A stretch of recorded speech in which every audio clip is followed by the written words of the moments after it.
Belgrade lies on two great rivers, Sava and Danube, that really bring life to it. We don't have the seaside, so everything happens by the river, especially during summer. The best restaurants, parks, walkways, cafes, everything's there. And city offers spectacular views, great architecture, delicious food, great wine, very nice museums, and everything for affordable prices. The second biggest city is Novi Sad. It's only 1 hour drive from Belgrade to the north. It's a tech hub and a European capital of culture for 2022. So now is the best time to visit. Our language is Serbian, and what's interesting about it is that we have two alphabets, Cyrillic and Latin. And we use them completely equally. So if you do visit, please don't be confused when you see some signs in Cyrillic, others in Latin. For us, it's normal because we read both. If you want, you can sit back. You can sit on the... Oh, you're sitting there. So first, let's talk about Let's talk about Expo now. That's why we're all here. The theme of our pavilion is Serbia creates ideas inspired by the past, shaping the future.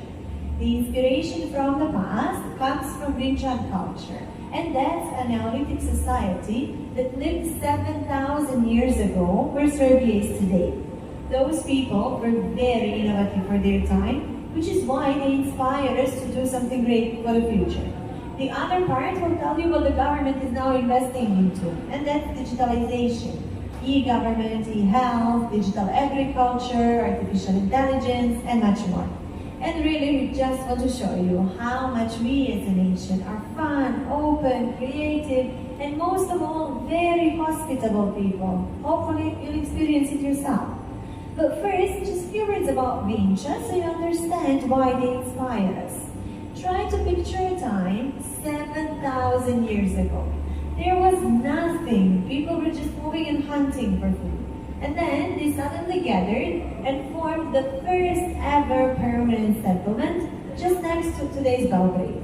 And to live as a community. They started growing their own food, building houses, they organized transportation using rivers, roads didn't exist. And they started using ceramics and copper metallurgy for the first time in human history. That was huge because with metal they had tools. And they started making clothes, jewelry, figurines, and then naturally, trading sparked up because they had something to trade. And on top of that, they lived peacefully for 1,000 years.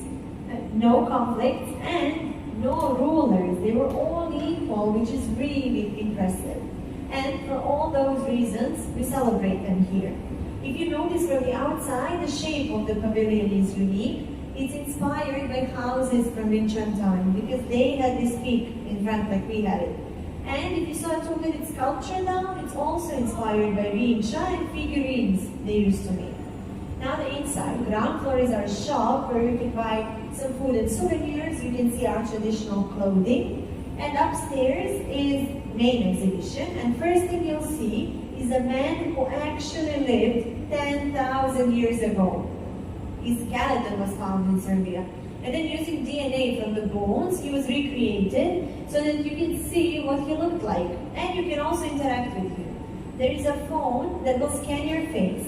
And then prehistoric man will mimic your face. So if you smile, he will smile. If you wink, he winks back, and so on. And it's a unique opportunity for you to interact with somebody who actually lived that long ago. Then you can read more about Vinča in modern Serbia. You will see 3 very unique modes of transportation. A surfboard made of carbon fiber that makes it faster and lighter than other surfboards of that size. Then a tricycle powered by solar panel, intended for busy places where streets are narrow and parking space is limited. And then a luxurious electric bicycle that goes up to 80 kilometers per hour, very fast bicycle with a stunning design. Then you'll come to a timeline of some great Serbian people. Do you know any famous Serbian? No? Okay, I'll give you just a few names, then maybe you'll realize you know some of them. Mihailo Pupin enabled long-distance telephony. Mileva Maric-Einstein was Einstein's wife, and she was also a scientist and helped him in his work a lot. Duško Popov was original James Bond. He was the triple agent that was inspiration for James Bond. In modern times, you can see Novak Djokovic, our tennis player, or Nikola Jokic, basketball player. And the most famous name in the timeline is definitely Nikola Tesla. Have you heard of him? Do you know what is his greatest invention? Electricity, exactly. And you know how much we use electricity every single day. He also experimented with X-rays and Wi-Fi and radio signals. He was really brilliant, and the world is better because of him. And one last thing you'll see upstairs is one robot that we say is the future of agriculture because it scans plants and tells us what the plant needs. How much water, pesticides, fertilizers, so that farmers with this technology can produce more food. And food will be healthier because they will never overuse pesticides. They know what they're doing. Now, I invite you to tour the pavilion yourself. Thank you for your time and enjoy. Thank you. Oh, udah na, musmail ka. Nah.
Ano ko?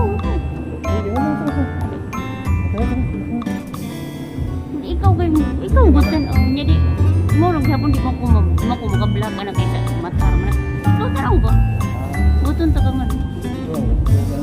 Ha? Tarong ga kan?